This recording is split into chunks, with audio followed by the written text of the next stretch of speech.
Like Jeff said, my name is Nancy, and I'm a healthcare IT executive. I am nervous. I've worked in healthcare IT for about 20 years, and I have a professional story in health IT. But I also have a personal health story, and that's why I'm here to talk to you today. So bear with me. This is the first time I've talked about my personal health story in a public forum. So I know from experience that we live our lives not thinking about cancer, chronic illness, disease. These things happen to other people, and they might. But while I tell you my story, a personal caregiving story, I'm also going to share his story. In 1998, my husband was diagnosed with multiple myeloma, a rare and terminal blood cancer. His life was in full swing. He was 48, with a family, thriving business. And there wasn't time for slowing down or getting sick, but cancer does not discriminate. As for me, I took on my new challenge with confidence. After all, I worked in healthcare at one of the largest and strongest health systems in California. Our cancer center was nationally recognized as a center of excellence. I knew the system, the doctors, the administrators. I learned everything I could about multiple myeloma, chemotherapy, radiation, the latest research, and our options. Our oncologist was brilliant, supportive, and open. He listened and cared. He included us in our treatment. The best doctor, the best health system, I knew we were fortunate. And from a caregiver perspective, I believed in control of our situation, as much as one could be in control without having information. Life is precious, especially when it's short, and for brief moments, it could seem almost normal. For about 3 years, we were staying ahead of this thing, outrunning, outwitting, enduring monthly treatments. And one evening, we were together at home watching a movie. Mel Gibson was fighting for the freedom of all Scotland, and things were going okay for us too. Toward the end of the movie, being the weenie that I am, if you've seen it, I couldn't sit and watch those final torture scenes one more time. It was Tom's favorite movie. So I left the room. I'm sure it was within the last 15 minutes as the movie ended when I heard some muffled sounds and then a large thud. I ran down the hall to see what happened, and I found my husband on the floor where he had collapsed and was unresponsive. I grabbed my phone and dialed 911. The dispatcher asked me the situation. I explained what was happening and that my husband was ill. I asked for an ambulance to come. The 911 operator asked me for his medical history. Then I was told to go gather all his medications and wait for the paramedics. Reluctantly, I left my husband alone and probably dying on the floor. While I was away searching through the medicine cabinet, I heard the paramedics come into the house, and I heard one of them say to the others behind him, "Slow down, guys. I think he's a DNR." DNR, I asked, "What does that mean? Why aren't you saving his life? Help him." I said across the group, We were just watching TV. He was fine 15 minutes ago. And for those of you who don't know, DNR do not resuscitate. As I explained the situation, I wondered why I was responsible to convince them he was worth saving. A life stricken with cancer, yes. A battle we were losing, probably. But these were precious moments in our life, and precious time was being wasted. The nearest hospital was only 2 blocks away, and I knew we could get to the ER fast. But this was the competing health system. We were a patient at the system down the street, where our medical records, previous ER visits, and doctors were. But with the patient in code status, we went to the closest ER, where we weren't insured, no one knew us, his medical history wasn't available, and our doctor wasn't there. When we arrived, they took me aside. They asked me his medical history. Did I bring his medications? Could I relay the story of what had happened? And I recounted that again for the 3rd time that night.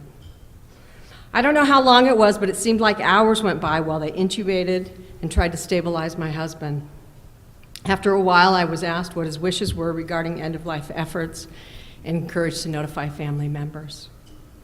I still didn't understand what could have happened in the course of 15 minutes that had changed absolutely everything for us. That he had gone into septic shock, and that 40% of septic shock patients die even with treatment. We had survived this far with terminal cancer. This situation was beyond my comprehension. We were fighting cancer, not whatever this was. I wondered what happened to our oncologist, the doctor, for the past 3 years with all the knowledge and insight on this case.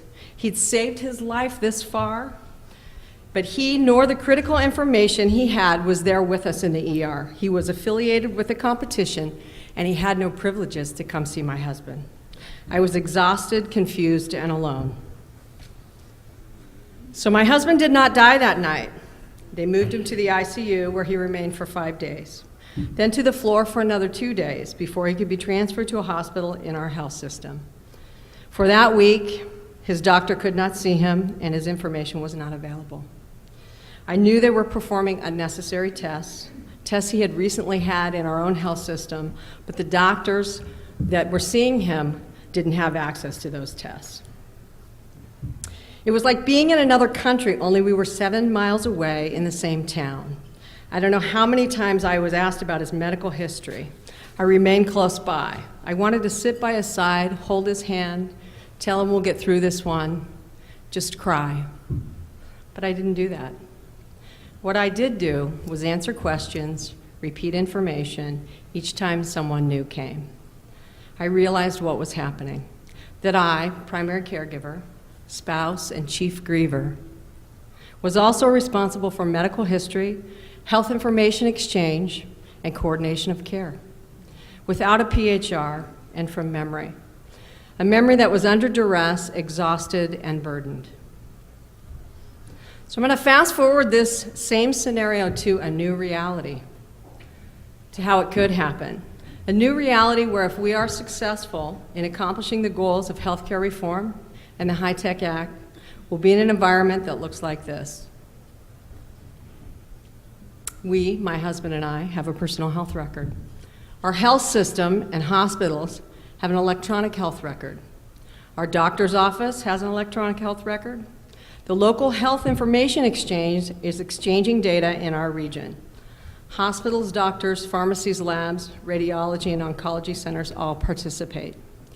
Disparate and competing health systems share information and collaborate on care.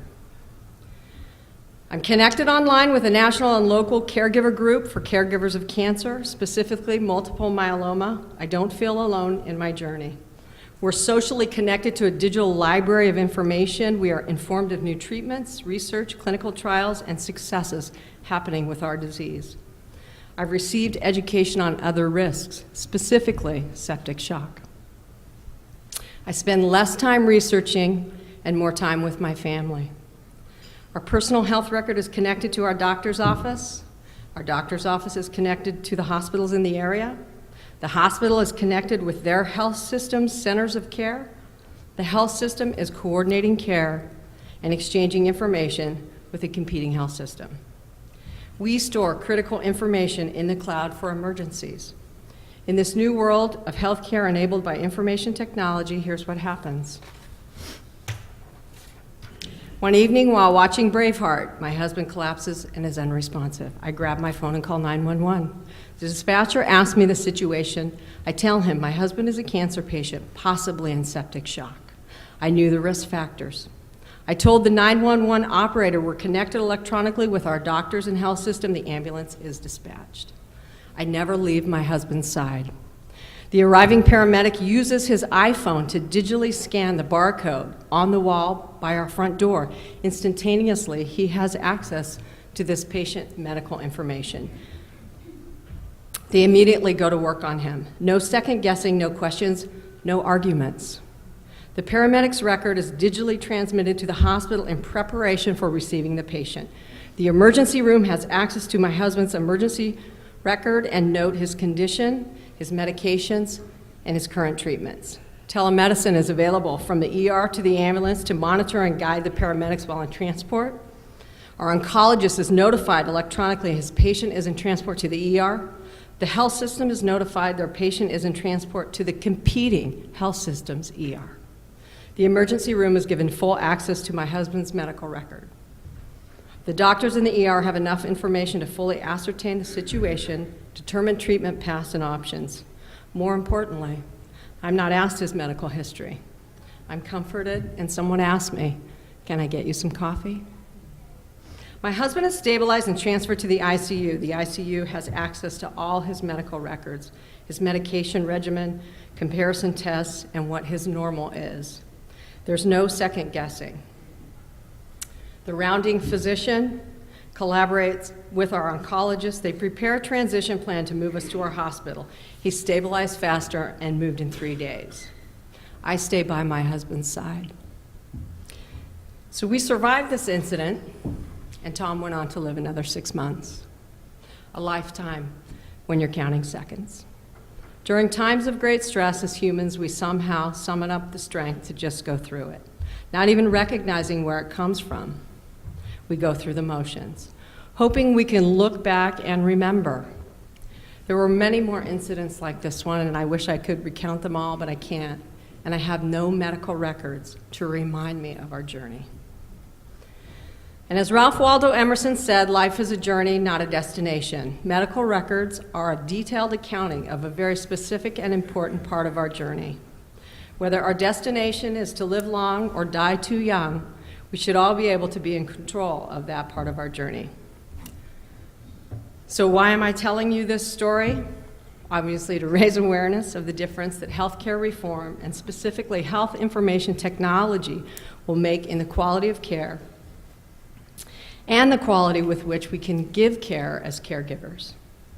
To request you to support healthcare reform, take up the cause, and to encourage you, if you haven't already, to participate in healthcare technology on a personal level by actively participating in and managing your personal health information. You have an opportunity.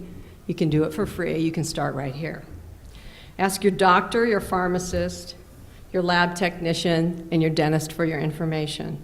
Start your journey of tracking your health information and the information of your loved ones.